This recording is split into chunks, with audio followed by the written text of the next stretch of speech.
Gaano kaimportante na maglingkod tayo sa ating Diyos ng mula sa ating puso? Pag-usapan po natin yan sa devotion natin na ito.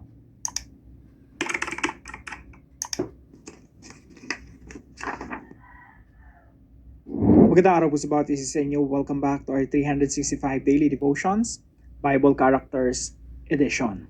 Na binabati ko po muna si Persiano Chel, Marnel Gumarak, Jaime Candia, Anton Fernandez, and Jeneline Cabantog. Maraming salamat po sa pagiging part nitong ating channel.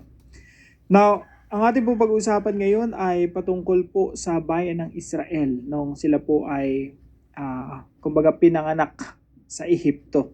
Yung bayan po kasi ng Israel, binubuo po yan ng 12 tribo. At yung mga founders ng 12 tribo ay yung 12 anak ni Jacob.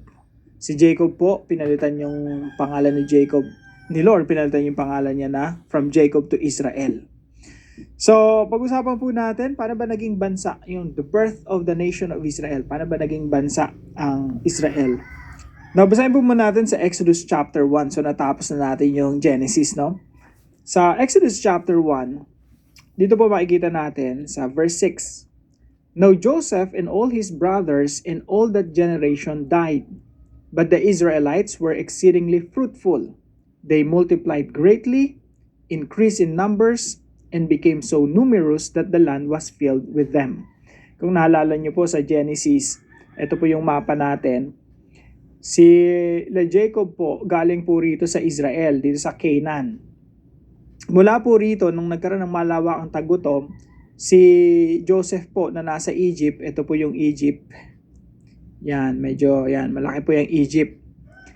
So, dinala ni Joseph yung buo niyang pamilya mula sa Canaan. Sabi niya, okay, dito na kayo manirahan sa Egypt. So, dito po yun, sa lugar na ito.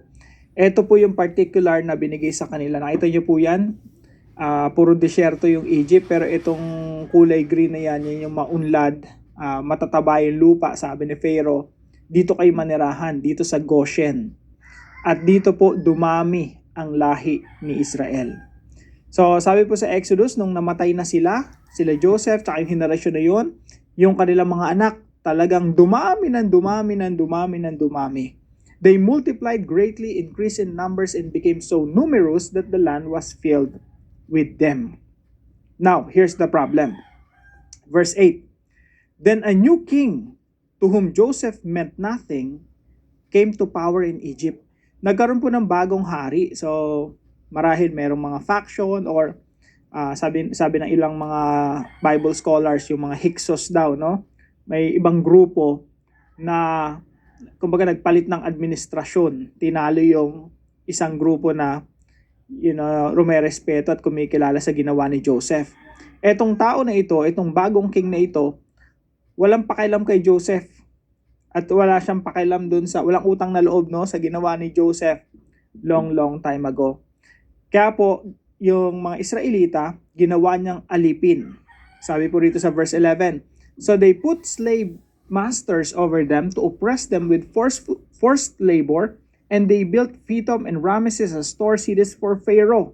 Hindi lang basta inalipin sila, they were ruthlessly being enslaved by their masters. At sa Tagalog po, brutal. Talagang ikamamatay mo yung pagkaalipin na ginawa ng mga Egyptians sa mga Israelita.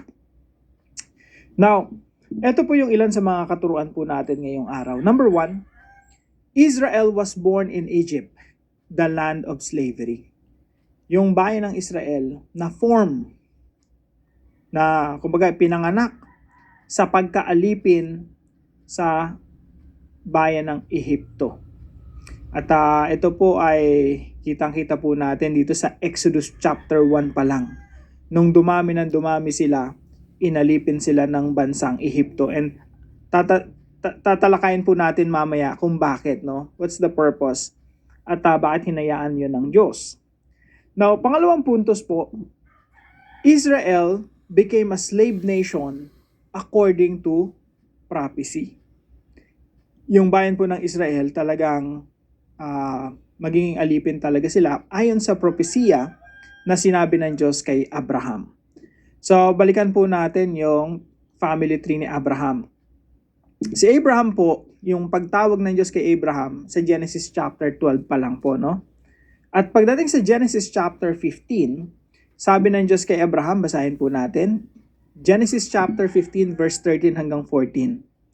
Then the Lord said to him, "Know for certain that for 400 years, your descendants will be strangers in a country not their own, and they will be enslaved and mistreated there.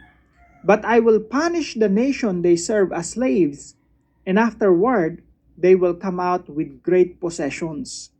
So ito po ay prophecy ng Diyos kay Abraham na yung kanyang lahi ay imimistreat, aalipinin, aabusuhin.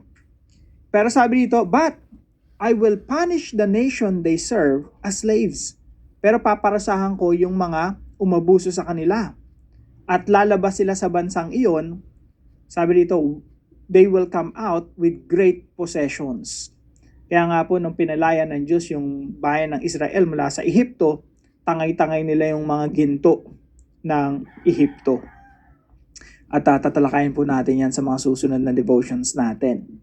Pangatlo po, Israel is a picture. Ito po yung gusto kong emphasize sa atin lahat, no? Israel is a picture of all nations under the slavery of sin.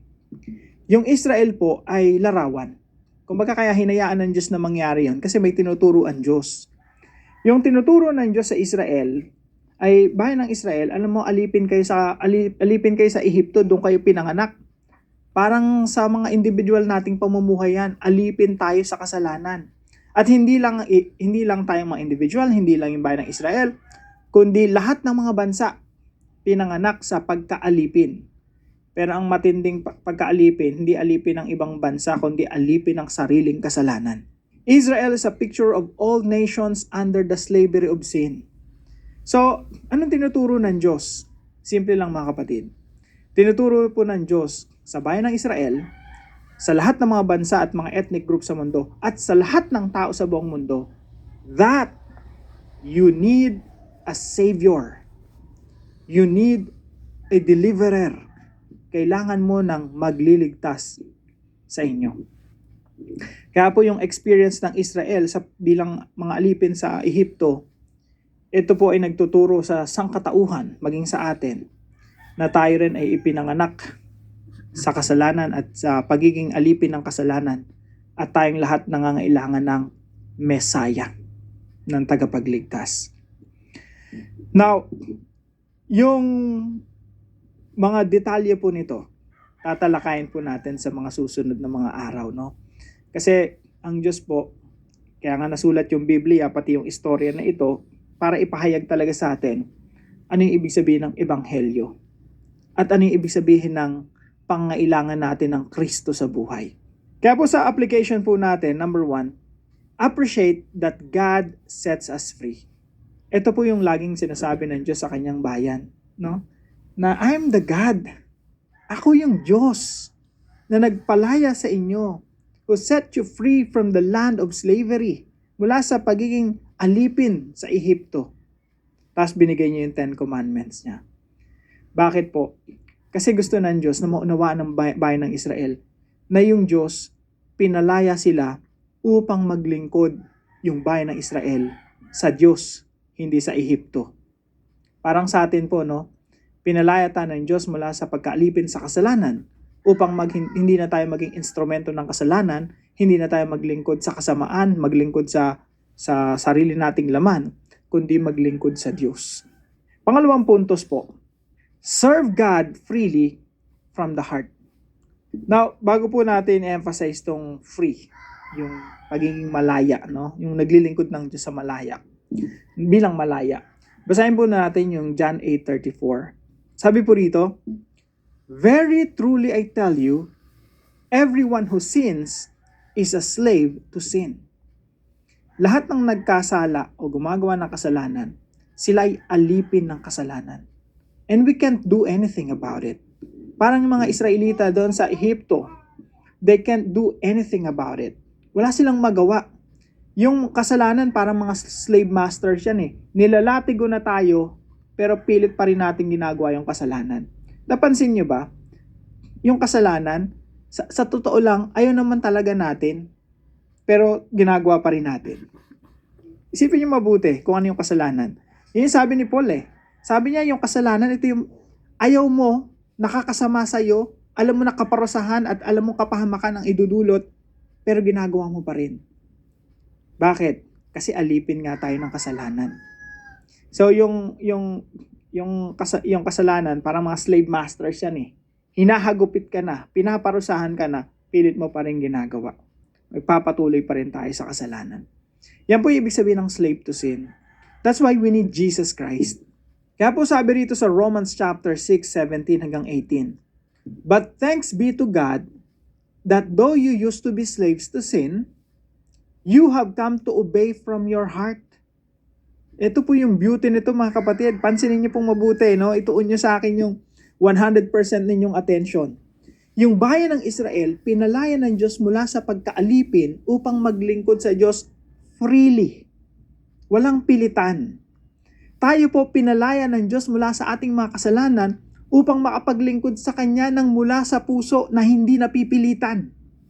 Tingnan niyo po yung Diyos natin. Buti hindi siya yung slave master, no? Lalatiguin ka ng lalatugihin para pilitin ka maglingkod sa Kanya. Hindi po nais ng Diyos yun. Yung Diyos, hindi siya si Pharaoh.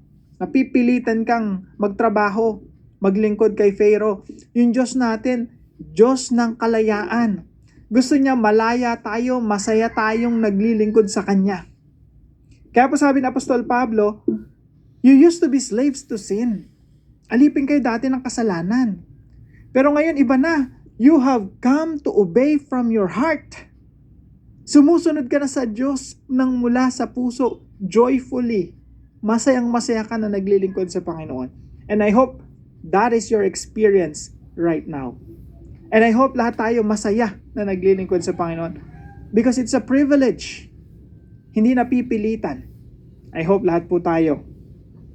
Yan po yung paramdam. Masayang-masaya. Mula sa puso.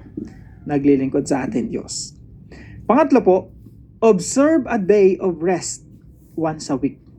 Ito po yung kailangan nating lahat, no? Ako po, ito talagang kailangan ko. I need rest day.